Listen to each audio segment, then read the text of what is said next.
Hello everyone and welcome to our English class. This video which you are going to watch is one of the 2 video lessons that I'll send you back to back on our channel, and they cover the main 10 figures of speech, and these figures of speech are very important for any English learner, as these figures of speech helps you to improve your writing and conversational skills. In this part of the video, I will explain 5 figures of speech. Let me start with the brief discussion of figures of speech and their importance in the English language. Well, a figures of speech is referred to a word or phrase is used in a non-literal sense so that the speech or writing becomes more persuasive, vivid, and relatable to the reader or the listener. These expressions are called figures of speech, which are used words in a non-literal sense to convey some other meaning altogether. Now, let me explain this definition through the phrase to rack one's brain. Now, any such phrase has 2 kinds of meanings. One is a literal meaning, which is the meaning when you consider the words in their usual or the most basic sense. Well, historically, a rack was a torture device in the ancient ages on which the victim was tied and his body was stressed to a point that the limbs were eventually torn apart from the body. Over time, the word rack started meaning to cause extreme pain, anguish, or distress to someone. So, to rack one's brain in literal sense would look somewhat like this, and would suggest that the person is actually tearing his brain apart or is shredding it into pieces. As we know, this is almost impossible in real life. In contrast to the literal meaning, the figurative meaning of a phrase is the meaning implied by the phrase, and in this case, it is to strain your brain and to make a great effort to think of or remember something. So, an example sentence for the phrase, he racked his brain so that he could get some original ideas for his new book. Now, there are hundreds of figures of speech in English, but some of them are more commonly used than the others, and in this video we will cover the top 10 of these. The figures of speech are vitally used in literature, and we use them even in our own writing and conversation, sometime consciously and sometime unconsciously. I guess I will not be wrong in saying that using a figures of speech in language is like sprinkling condiments such as salt, etc. over your bland food so that it tastes better. Next, they adorn the language, they add color and interest, awaken our imagination, and cause a moment of excitement. So, the figurative language helps us to understand better. Consider 2 sentences. He ran fast versus he ran like the wind. Well, the word fast does not help me guess his speed as to how fast it is. Now, in the second expression, ran like the wind, so the figures of speech do provide emphasis, freshness, and clarity to our expression. Now, let's cover each figure of speech in detail. The very first and one of the most commonly used figures of speech is simile. A simile is an explicit comparison where you say that it compares one thing to another thing, where two things are of a different kind and yet alike in some significant way. Simile are used often to introduced by the word like or as. It is also used to make the description more emphatic or vivid. There are two common patterns that simile follows. The first pattern is a verb plus like a plus noun. For example, the moon shone bright like a diamond in the night sky. We are comparing here the moon and the diamond on the verb, which is an action word shine. And he eats like a pig. We are comparing someone's eating habit to that of the pig.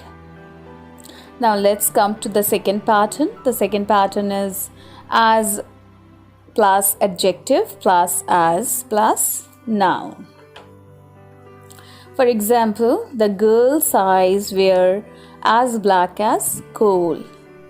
In this sentence, we are comparing the girl's eyes to coal on the adjective or the quality black. Another example of the pattern is he was as big as a giant. Now, our second figures of speech is metaphor. A metaphor is a word or phrase for one thing that is used in place of another thing in order to show or suggest that they are similar. In a metaphor, we say that object 1 is object 2, so it is an implied comparison. The quality or the parameter on which the two objects are being compared is not explicitly stated in metaphor. So we will have to think how the two could be similar, and then, for example, we often say that life is one big roller coaster ride. In this sentence, life is being compared to a roller coaster ride, and we think of a roller coaster ride. We think of the twists and turns, the acceleration, and the smooth sailing movement. And we relate the same experience to life in terms of the various ups and downs, the exciting and the boring moments, etc. On a lighter note, while the person is on the roller coaster, it is up to him to scream or to enjoy the ride. Now, another example of a metaphor are to climb up the success ladder. Again, the success is an abstract thing. So, by comparing it to a ladder in the form of a metaphor, we can imply to the difficulties involved in reaching the top, etc. And of course, we are making the description more vivid and interesting. Talking of a career and success, one metaphor that we have seen frequently being used is that of the glass ceiling. As we know, ceiling means a roof. The phrase glass ceiling can be used in sentence like in the corporate world, women often find it difficult to break through the glass ceiling. Now, there is no glass ceiling to break in literal sense, but the phrase helps us to imagine the much talked about the barriers of personal or professional constraints which prevents women from making it to top management position in corporations. Since similes and metaphors both involved in comparison of unlike things, One useful tip that will help you to tell one from the other is a simile uses a word like as, while a metaphor does not. Sometimes the same message can be conveyed using a simile or using a metaphor. So when I say in the battle he fought bravely like a lion, I'm using a simile. While in the sentence he was a lion in the battle, I'm using a metaphor.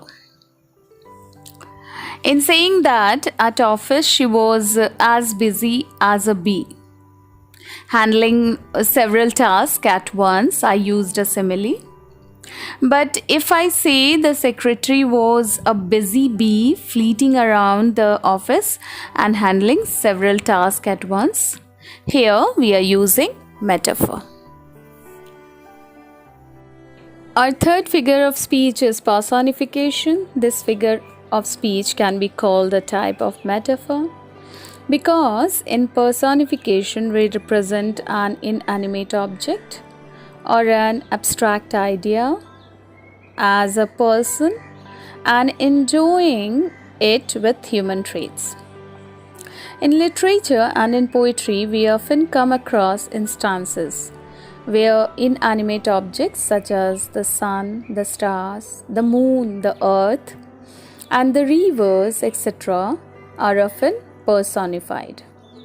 For example, the sun stretched his golden arms and greeted everyone with his kind smile.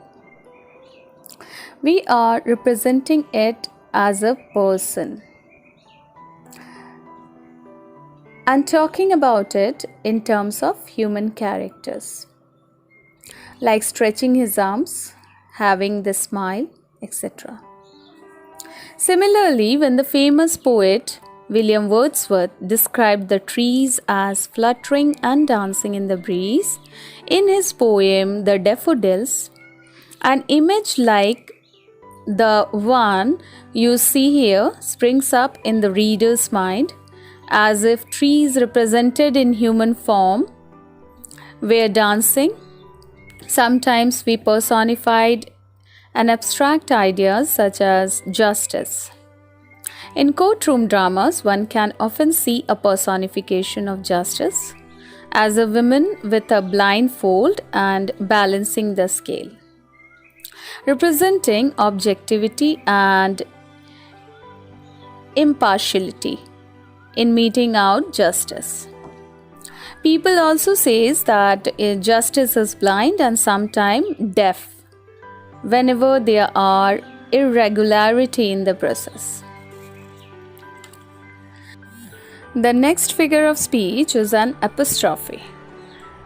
An apostrophe takes personification one step forward in the sense that we not only represent an object or an idea as a person, but also speak to it or address it directly as if it were present when there and was capable of understanding our feelings. The best example of an apostrophe is the nursery rhyme, Twinkle, twinkle, little star, how I wonder what you are, in which a kid is talking to a star. In an apostrophe, one can also address a non-existent or an absent person at the scene. The Oxford Dictionary describes apostrophe as an exclamatory passage in a speech or a poem addressed to a person, typically one who is dead or absent, or a thing, typically one that is personified. By the way, don't be confused this apostrophe, which is a figure of speech, with an apostrophe mark, which is a punctuation mark. Another example of apostrophe would be Carlyle addressing and saying, "O liberty, what things are done in thy name?"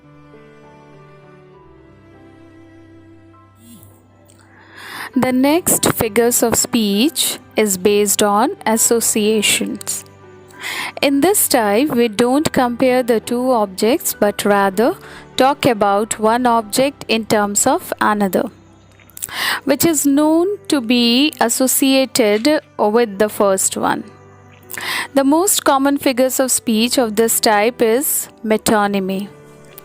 Metonymy is the substitution of the name of an attribute or adjunct for that of the thing meant. The best example that comes to my mind for metonymy is the popular saying, "The pen is mightier than the sword." The words pen and sword here are metonymy.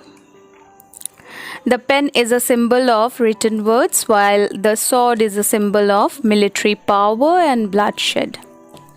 So, when one says the pen is mightier than the sword, the implied meaning is written words are more effective than a military power or bloodshed.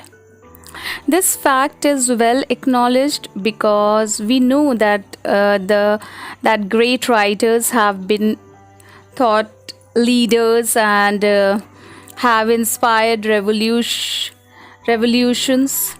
Besides, written words can evoke a whole range of emotions such as love, hatred, sympathy, etc., and can help